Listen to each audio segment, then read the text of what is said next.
Hello and welcome to my channel. Today I'm going to talk about 5 inventions and just 5 everyday items that you didn't know that black people were behind in creating. Starting off our list is the 3 signal traffic light. Yes, the red light, the green light, the yellow light. The early version of the traffic signal was created by Garrett Morgan. Morgan was born on March 4th, 1877 to former slaves in Claysville, Kentucky. Despite only having a 6th grade level education, he moved to Cleveland, Ohio at the age of 18. He used his strong work ethic and excellent business sense to become a successful businessman. In 1923, he came up with the idea to create the traffic light after witnessing a carriage accident. His traffic signal was designed to stand on a street corner and notify vehicles and walkers where they should stop or go. He received the rights for the patent and later sold those rights to General Electric for $40,000. Damn, that's pretty low. This traffic signal's all over the place. He should have sold it for more. I would have sold it for $1,000,000. But nonetheless, yes, his invention was pretty important because without it, driving would be pretty dangerous. And even with the traffic signals we have today, people still drive recklessly. But hey, at least we still have something to hold those drivers accountable for.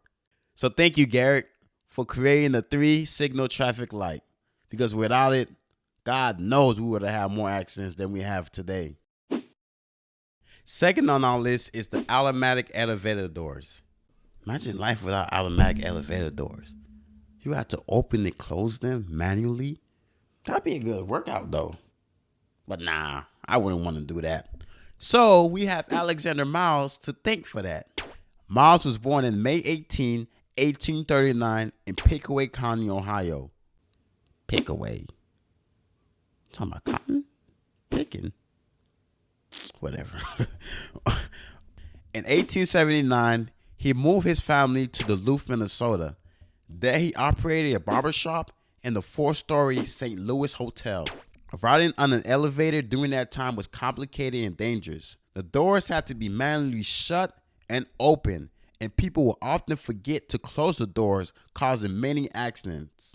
Miles was motivated to make the mechanism to automate elevator doors in 1887 after his daughter almost took a fatal fall down an elevator shaft.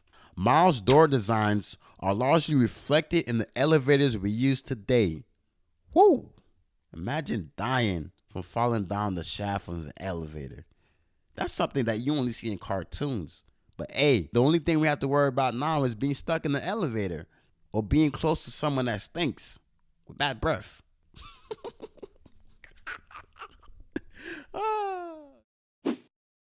Third on our list is caller ID.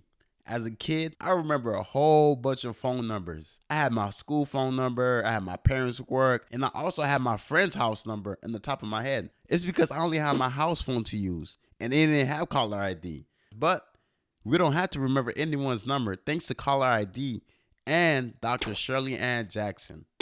Dr. Jackson was born on August 5th, 1946 in Washington, D.C.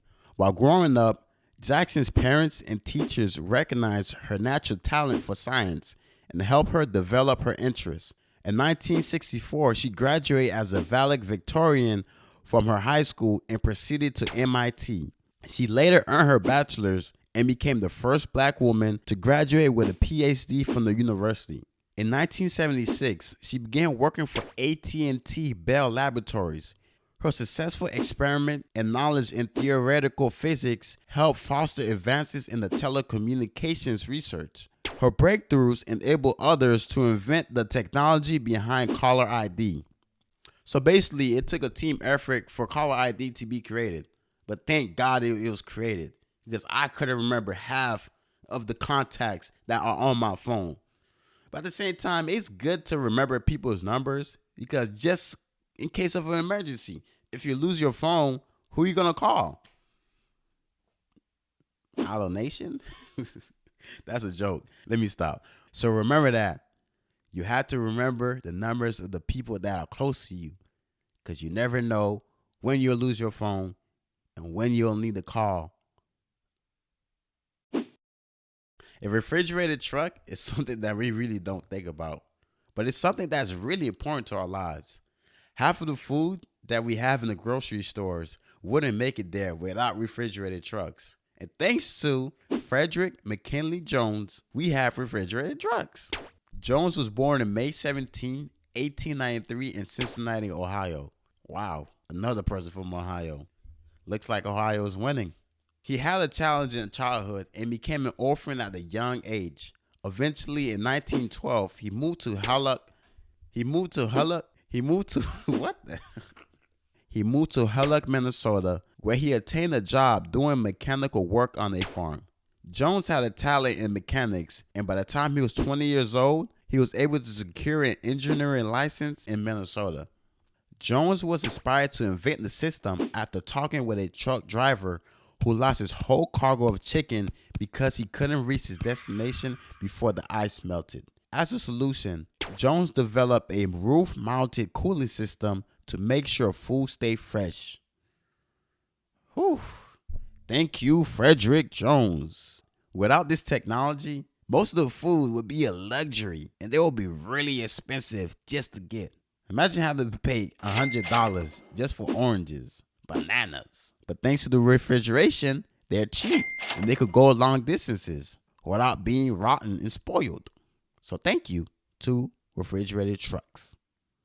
And finally, we have the Super Soaker. The Super Soaker brings back childhood memories. All I could think about is the summer fun, playing in the sun, shooting everyone, and also the lively commercials that came with the Super Soaker. However, I did not know that the Super Soaker was invented by engineer Lonnie Johnson. Johnson was born on October 6, 1949 in Mobile, Alabama. After graduating from high school, Johnson attended Tuskegee University, obtaining a bachelor's in mechanical engineering and a master's degree in nuclear engineering. He then worked for the U.S. Air Force and then joined NASA's Jet Propulsion Laboratory in 1979. The inspiration hit him while he was working on an eco-friendly heat pump in 1982. He accidentally shot a stream of water across a bathroom and thought to himself, this would make a great gun. The toy was released in 1989 and made over $200 million by the end of 1991. $200 million for a toy gun? Yes, it makes sense though. That toy was really, really popular. That's one of the only toys from my childhood that I will still play with till this day. So thank you, Lonnie Johnson, for creating a toy that is part of most of our childhoods.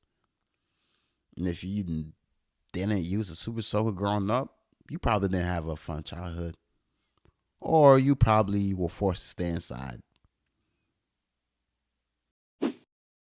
Thank you for staying till the end of this video. There are many more inventors out there that created stuff, but I just didn't have the time to add more to it. And some of these inventors that I did mention, they created more than the items that I listed. So if you're interested in learning more about these inventors and the other inventions that were created by Black people, comment down below. And also like, subscribe, and thank you for watching this video. I forgot to mention, if you have any ideas or any topics that you want me to talk about, comment down below.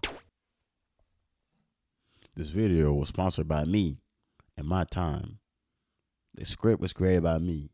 The edit was done by me. Everything was done by me. Powered by me. Big views. Thank you for watching.